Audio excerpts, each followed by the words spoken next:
O Grande Conflito. Capítulo 3. Como começaram as trevas morais. O apóstolo Paulo, em sua segunda carta aos Tessalonicenses, predisse a grande apostasia que teria como resultado o estabelecimento do poder papal.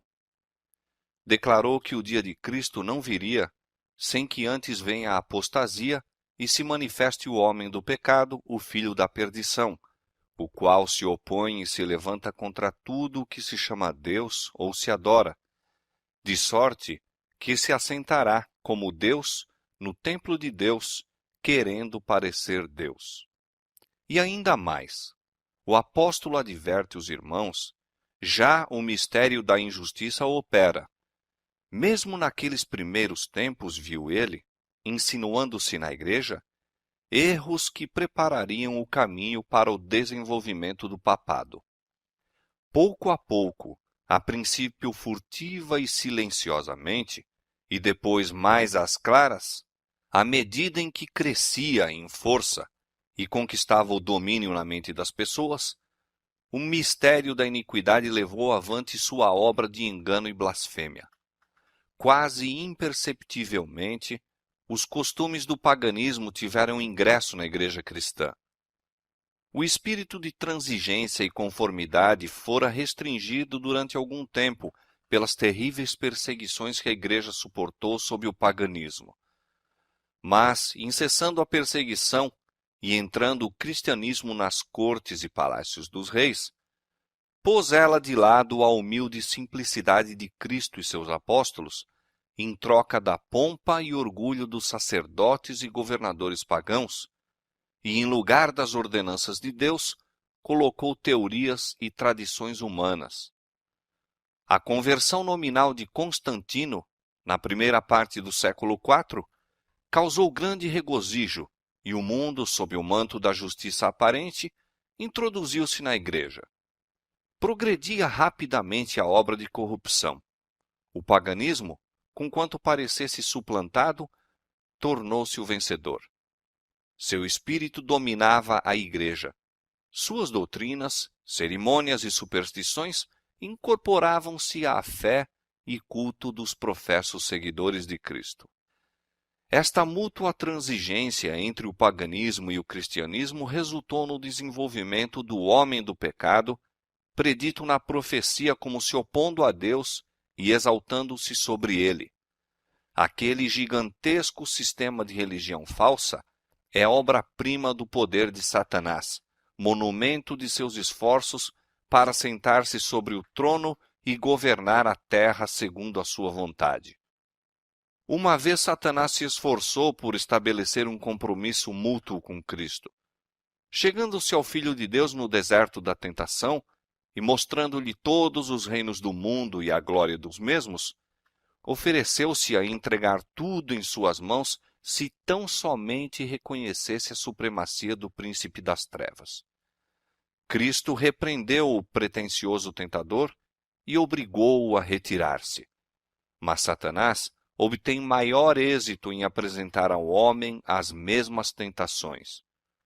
Para conseguir proveitos e honras humanas, a igreja foi levada a buscar o favor e apoio dos grandes homens da terra, e, havendo assim rejeitado a Cristo, foi induzida a prestar obediência ao representante de Satanás, o bispo de Roma. Uma das principais doutrinas do catolicismo é que o Papa é a cabeça visível da Igreja Universal de Cristo, investido de autoridade suprema sobre os bispos e pastores em todas as partes do mundo. Mais do que isto, tem-se dado ao Papa os próprios títulos da divindade. Tem sido intitulado Senhor Deus o Papa e foi declarado infalível. Exige ele a homenagem de todos os homens. A mesma pretensão em que insistia Satanás no deserto da tentação, ele ainda a encarece mediante a Igreja de Roma, e enorme número de pessoas estão prontas para render-lhe homenagem. Mas os que temem e reverenciam a Deus enfrentam esta audaciosa presunção do mesmo modo por que Cristo enfrentou as solicitações do insidioso adversário. Adorarás ao Senhor teu Deus, e a Ele somente servirás.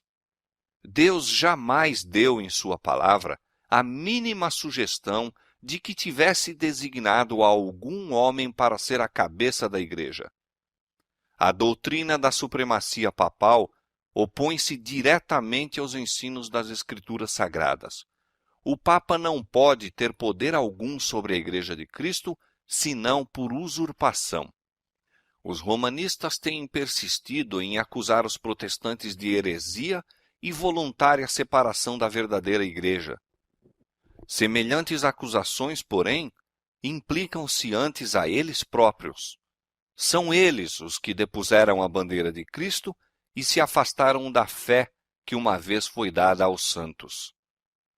Satanás bem sabia que as Escrituras Sagradas habilitariam os homens a discernir seus enganos e resistir a seu poder. Foi pela palavra que mesmo o Salvador do mundo resistiu a seus ataques. Em cada assalto, Cristo apresentou o escudo da verdade eterna, dizendo: está escrito. A cada sugestão do adversário, opunha a sabedoria e poder da palavra. A fim de Satanás manter o seu domínio sobre os homens e estabelecer a autoridade humana, deveria conservá-los na ignorância das Escrituras. A Bíblia exaltaria a Deus e colocaria o homem finito em sua verdadeira posição. Portanto, suas sagradas verdades deveriam ser ocultadas e suprimidas. Esta lógica foi adotada pela Igreja de Roma. Durante séculos, a circulação da Escritura foi proibida. Ao povo era vedado lê-la ou tê-la em casa, e sacerdotes e prelados sem escrúpulos interpretavam-lhe os ensinos de modo a favorecerem suas pretensões. Assim, o chefe da igreja veio a ser quase universalmente reconhecido como o vigário de Deus na terra, dotado de autoridade sobre a igreja e o Estado. Suprimido o revelador erro, agiu Satanás à vontade.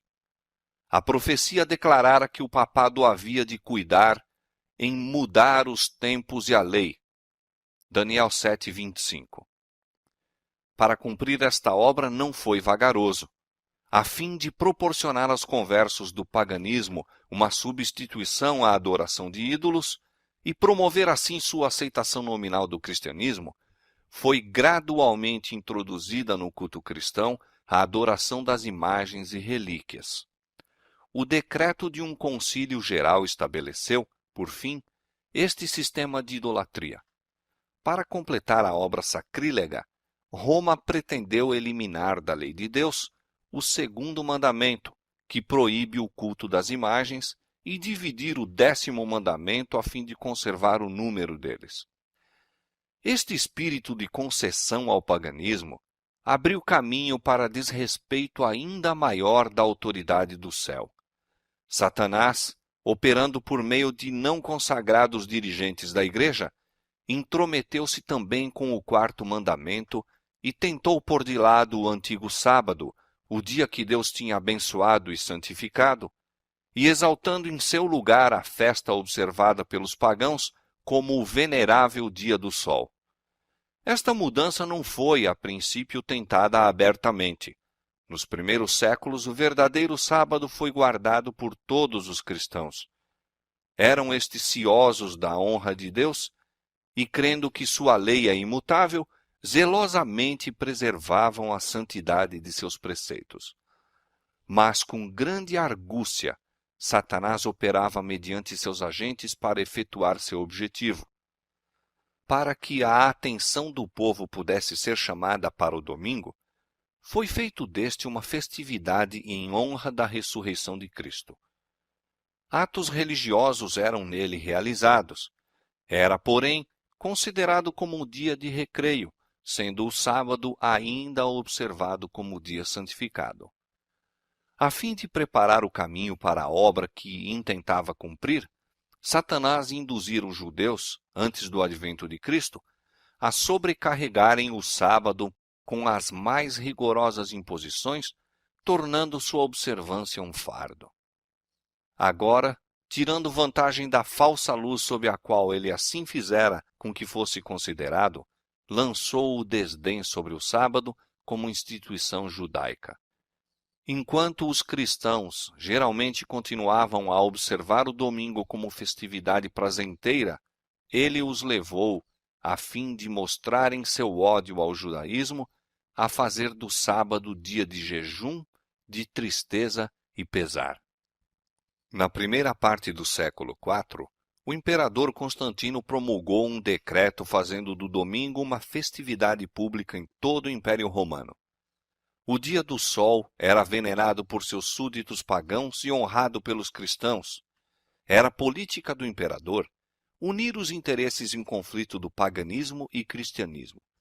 Com ele se empenharam para fazer isto os bispos da igreja, os quais, inspirados pela ambição e sede do poder, perceberam que, se o mesmo dia fosse observado tanto por cristãos como pagãos, promoveria a aceitação nominal do cristianismo pelos pagãos e assim adiantaria o poderio e glória da igreja. Mas, conquanto muitos cristãos tementes a Deus fossem gradualmente levados a considerar o domingo como possuindo certo grau de santidade, ainda mantinham o verdadeiro sábado como o dia santo do Senhor e observavam-no em obediência ao quarto mandamento. O arqui-enganador não havia terminado a sua obra. Estava decidido a congregar o mundo cristão sob sua bandeira e exercer o poder por intermédio de seu vigário, o orgulhoso pontífice que pretendia ser o representante de Cristo. Por meio de pagãos meio convertidos, ambiciosos prelados e eclesiásticos amantes do mundo, realizou ele seu propósito. Celebravam-se de tempos em tempos vastos concílios aos quais do mundo todo concorriam os dignitários da igreja. Em quase todos os concílios, o sábado que Deus havia instituído era rebaixado um pouco mais, enquanto o domingo era em idêntica proporção exaltado. Destarte, a festividade pagã veio finalmente a ser honrada como instituição divina, ao mesmo tempo em que se declarava ser o sábado bíblico relíquia do judaísmo, amaldiçoando-se seus observadores. O grande apóstata conseguira exaltar-se contra tudo o que se chama Deus ou se adora. Ousara mudar o único preceito da lei divina que inequivocamente indica a toda a humanidade o Deus verdadeiro e vivo.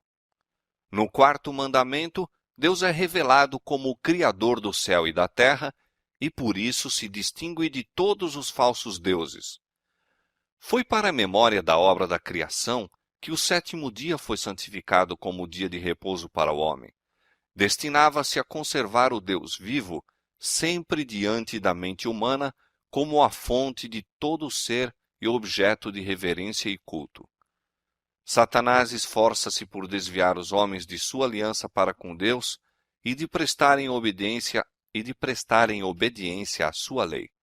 Dirige seus esforços, portanto, especialmente contra o mandamento que aponta a Deus como o Criador.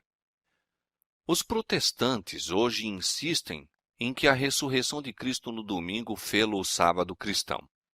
Não existe, porém, evidência escriturística para isto. Nenhuma honra semelhante foi conferida ao dia por Cristo ou seus apóstolos. A observância do domingo como instituição cristã teve origem no mistério da injustiça, que já no tempo de Paulo começara a sua obra. Onde e quando adotou o Senhor este filho do papado? Que razão poderosa se poderá dar para uma mudança que as Escrituras não sancionam? No século VI, tornou-se o papado firmemente estabelecido. Fixou-se a sede de seu poderio na capital imperial e declarou-se ser o bispo de Roma a cabeça de toda a igreja. O paganismo cedera lugar ao papado. O dragão dera à besta o seu poder e o seu trono e grande poderio. Apocalipse 13:2. E começaram então os 1260 anos da opressão papal, preditos nas profecias de Daniel, capítulo 7, 25, e Apocalipse, capítulo 13, versos 5 a 7. os cristãos foram obrigados a optar entre renunciar sua integridade e aceitar as cerimônias de culto papais, ou passar a vida nas masmorras, sofrer a morte pelo instrumento de tortura, pela fogueira ou pela machadinha do verdugo. Cumpriam-se as palavras de Jesus, e até pelos pais e irmãos e parentes e amigos sereis entregues, e matarão alguns de vós, e de todos sereis odiados por causa do meu nome. Desencadeou-se a perseguição sobre os fiéis com maior fúria do que nunca, e o mundo se tornou um vasto campo de batalha. Durante séculos, a Igreja de Cristo encontrou refúgio no isolamento e obscuridade. Assim diz o profeta: a mulher fugiu para o deserto, onde já tinha lugar preparado por Deus para que ali fosse alimentada durante 1260 dias. Apocalipse 12, verso 6. O acesso da Igreja de Roma ao poder assinalou o início da escura Idade Média. Aumentando seu poderio, mais se adensavam as trevas. De Cristo, o verdadeiro fundamento, transferiu-se a fé para o Papa de Roma. Em vez de confiar no Filho de Deus para o perdão dos pecados e para a salvação eterna, o povo olhava para o Papa e para os sacerdotes e prelados a quem alegava autoridade. Ensinava-se-lhe ser o Papa seu mediador terrestre e que ninguém poderia aproximar-se de Deus senão por seu intermédio. E mais ainda, que ele ficava para eles em lugar de Deus e deveria, portanto, ser implicitamente obedecido. Esquivar-se de suas disposições era motivo suficiente para se infligir a mais severa punição ao corpo e alma dos delinquentes. Assim, a mente do povo desviava-se de Deus para homens falíveis e cruéis, e mais ainda, para o próprio príncipe das trevas, que por meio deles exercia o seu poder. O pecado se disfarçava sob o manto de santidade.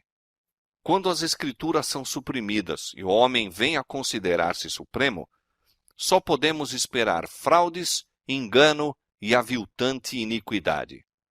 Com a elevação das leis e tradições humanas, tornou-se manifesta a corrupção que sempre resulta de se pôr de lado a lei de Deus. Dias de perigo foram aqueles para a Igreja de Cristo. Os fiéis porta-estandartes eram, na verdade, poucos. Posto que a verdade não fosse deixada sem testemunhas, parecia por vezes que o erro e a superstição prevaleceriam completamente e a verdadeira religião seria banida da terra.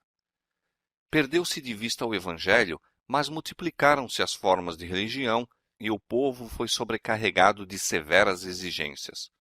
Ensinava-se-lhes não somente a considerar o Papa como seu mediador, mas a confiar em suas próprias obras para expiação do pecado. Longas peregrinações, atos de penitência, adoração de relíquias, ereção de igrejas, relicários e altares, bem como o pagamento de grandes somas à Igreja, tudo isto e muitos atos semelhantes eram ordenados para aplacar a ira de Deus ou assegurar o seu favor, como se Deus fosse idêntico aos homens, encolerizando-se por ninharias ou apaziguando-se com donativos ou atos de penitência. Apesar de que prevalecesse o vício, mesmo entre os chefes da Igreja de Roma, sua influência parecia aumentar constantemente. Mais ou menos ao findar do século VIII, os romanistas começaram a sustentar que nas primeiras épocas da Igreja, os bispos de Roma tinham possuído o mesmo poder espiritual que assumiam agora. Para confirmar essa pretensão, era preciso empregar alguns meios com o fito de lhe dar aparência de autoridade. Isto foi prontamente sugerido pelo pai da mentira. Antigos escritos foram forjados pelos monges. Decretos de concílios que antes nada se ouvira foram descobertos, estabelecendo a supremacia universal do Papa desde os primeiros tempos. E a Igreja que rejeitara a verdade, avidamente aceitou estes enganos. Aos poucos, os fiéis que construíram sobre o verdadeiro fundamento ficaram perplexos e entravados quando o entulho das falsas doutrinas obstruiu a obra. Como os edificadores sobre o muro de Jerusalém no tempo de Neemias, alguns se prontificaram a dizer: já desfaleceram as forças dos acarretadores, e o pó é muito, e nós não podemos edificar um muro. Cansados da constante luta contra a perseguição, fraude, iniquidade e todos os outros obstáculos que Satanás pudera engendrar para deter-lhes o progresso, alguns que haviam sido fiéis edificadores desanimaram, e por amor da paz e segurança de sua propriedade e vida, desviaram-se do verdadeiro fundamento. Outros, sem se intimidarem com a oposição de seus inimigos, intrepidamente declaravam: Não os temais, lembrai-vos do Senhor grande e terrível, e prosseguiam com a obra, cada qual com a espada cingida ao lado. O mesmo espírito de ódio e oposição à verdade tem inspirado os inimigos de Deus em todos os tempos, e a mesma vigilância e fidelidade têm sido exigidas de seus servos. As palavras de Cristo aos primeiros discípulos aplicam-se aos seus seguidores até ao final do tempo. E as coisas que vos digo, digo-as a todos. As trevas pareciam tornar-se mais densas. Generalizou-se a adoração das imagens. Acendiam-se velas perante imagens e orações se lhes dirigiam. Prevaleciam os costumes mais absurdos e supersticiosos. O espírito dos homens era a tal ponto dirigido pela superstição que a razão mesmo parecia haver perdido o domínio. Enquanto os próprios sacerdotes e bispos eram amantes do prazer, sensuais e corruptos, só se poderia esperar que o povo que os tinha como guias se submergisse na ignorância e vício. Outro passo ainda deu a presunção papal quando, no século XI, o Papa Gregório VII proclamou a perfeição da Igreja de Roma. Entre as proposições por ele apresentadas, uma havia declarando que a Igreja nunca tinha errado, nem jamais erraria, segundo as Escrituras. Mas as provas escriturísticas não acompanhavam a afirmação. O altivo pontífice também pretendia o poder de depor imperadores, e declarou que sentença alguma que pronunciasse poderia ser revogada por quem quer que fosse, mas era prerrogativa sua revogar as decisões de todos os outros. Uma flagrante ilustração do caráter tirânico do Papa Gregório VII se nos apresenta no modo por que tratou o imperador alemão Henrique IV. Por haver intentado desprezar a autoridade do Papa, declarou-o este excomungado e destronado. Aterrorizado pela deserção e ameaças de seus próprios príncipes, que por mandado do Papa eram incentivados na rebelião contra ele, Henrique pressentiu a necessidade de fazer as pazes com Roma. Em companhia da esposa e de um servo fiel, atravessou os Alpes em pleno inverno, a fim de humilhar-se perante o Papa. Chegando ao castelo para onde Gregório se retirara, foi conduzido, sem seus guardas, a um pátio externo e ali, no rigoroso frio do inverno, com a cabeça descoberta, descalço e miseravelmente vestido, esperou a permissão do Papa a fim de ir à sua presença. O pontífice não se dignou de conceder-lhe perdão, senão depois de haver ele permanecido 3 dias jejuando e fazendo confissão. Isso mesmo, apenas com a condição de que o imperador esperasse a sanção do Papa antes de reassumir as insígnias ou exercer o poder da realeza. E Gregório, envaidecido com seu triunfo, jactava-se de que era seu dever abater o orgulho dos reis. Quão notável é o contraste entre o orgulho deste altivo pontífice e a mansidão e suavidade de Cristo, que representa a si mesmo à porta do coração a rogar que seja lhe admitido, a fim de poder entrar para levar perdão e paz, e que ensinou a seus discípulos: qualquer que entre vós quiser ser o primeiro, seja vosso servo. Os séculos que se seguiram testemunharam aumento constante de erros nas doutrinas emanadas de Roma. Mesmo antes do estabelecimento do papado, os ensinos dos filósofos pagãos haviam recebido atenção e exercido influência na Igreja. Muitos que se diziam conversos ainda se apegavam aos dogmas de sua filosofia pagã e não somente continuaram no estudo desta, mas encareciam-no a outros como o meio de estenderem sua influência entre os pagãos. Erros graves foram assim introduzidos na fé cristã. Destaca-se, entre outros, o da crença na imortalidade natural do homem e sua consciência na morte. Esta doutrina lançou o fundamento sobre o qual Roma estabeleceu a invocação dos santos e a adoração da Virgem Maria. Disto também proveio a heresia do tormento eterno para os que morrem impenitentes, a qual logo de início se incorporara à fé papal. Achava-se então preparado o caminho para a introdução de ainda outra invenção do paganismo, a que Roma intitulou purgatório e empregou para amedrontar as multidões crédulas e supersticiosas.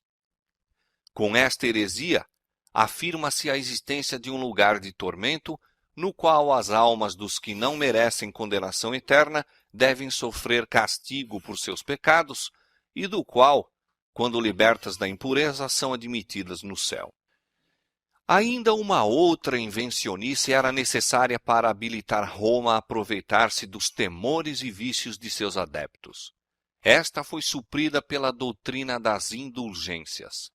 Completa remissão dos pecados, passados, presentes e futuros, e livramento de todas as dores e penas em que os pecados importam, eram prometidos a todos os que se alistassem nas guerras do pontífice para estender seu domínio temporal, castigar seus inimigos e exterminar os que ousassem negar-lhe a supremacia espiritual.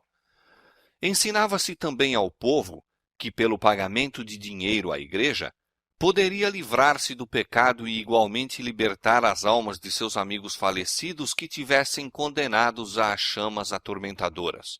Por esses meios, Roma abarrotou os cofres e sustentou a magnificência, o luxo e os vícios dos pretensos representantes daquele que não tinha onde reclinar a cabeça.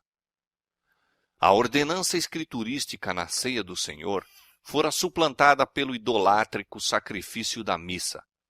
Sacerdotes papais pretendiam, mediante esse disfarce destituído de sentido, converter o simples pão e vinho no verdadeiro corpo e sangue de Cristo. Com blasfema presunção pretendiam abertamente o poder de criar em Deus, o Criador de todas as coisas. Aos cristãos exigia-se, sob pena de morte, confessar sua fé nesta heresia horrível que insulta ao céu. Multidões que a isto se recusaram foram entregues às chamas. No século XIII foi estabelecido a mais terrível de todas as armadilhas do papado, a Inquisição. O príncipe das trevas trabalhava com os dirigentes da hierarquia papal. Em seus concílios secretos, Satanás e seus anjos dirigiam a mente de homens maus, enquanto, invisível entre eles, estava um anjo de Deus, fazendo o tremendo relatório de seus iníquos decretos e escrevendo a história de ações por demais horrorosas para serem desvendadas ao olhar humano. A grande Babilônia estava embriagada do sangue dos santos. Os corpos mutilados de milhões de mártires pediam vingança a Deus contra o poder apóstata. O papado se tornou o déspota do mundo. Reis e imperadores curvavam-se aos decretos do pontífice romano. O destino dos homens, tanto temporal como eterno, parecia estar sob seu domínio. Durante séculos, as doutrinas de Roma tinham sido extensa e implicitamente recebidas, seus ritos reverentemente praticados, suas festas geralmente observadas. Seu clero era honrado e liberalmente mantido. Nunca a Igreja de Roma atingiu maior dignidade, magnificência ou poder. Mas o meio-dia do papado foi a meia-noite do mundo. As Sagradas Escrituras eram quase desconhecidas, não somente pelo povo, mas pelos sacerdotes. Como os fariseus de outrora, os dirigentes papais odiavam a luz que revelaria os seus pecados. Removida a lei de Deus, a norma de justiça, exerciam eles poder sem limites e praticavam os vícios sem restrições. Prevaleciam a fraude, a avareza, a libertinagem. Os homens não recuavam de crime algum pelo qual pudessem adquirir riqueza ou posição. Os palácios dos papas e prelados eram cenários da mais vil devassidão. Alguns dos pontífices reinantes eram acusados de crimes tão revoltantes que os governadores seculares se esforçavam por depor esses dignitários da Igreja como monstros demasiado vis para serem tolerados. Durante séculos, a Europa não fez progresso no saber, nas artes ou na civilização. Uma paralisia moral e intelectual caíra sobre a cristandade. A condição do mundo sob o poder romano apresentava o cumprimento terrível e surpreendente das palavras do profeta Oséias. O meu povo foi destruído porque lhe faltou o conhecimento. Porque tu rejeitaste o conhecimento, também eu te rejeitarei, visto que te esqueceste da lei do teu Deus, também me esquecerei de teus filhos. Não há verdade, nem benignidade, nem conhecimento de Deus na terra. Só prevalecem o perjurar e o mentir, e o matar e o furtar, e o adulterar, e há homicídios sobre homicídios. Foram estes os resultados do banimento da palavra de Deus.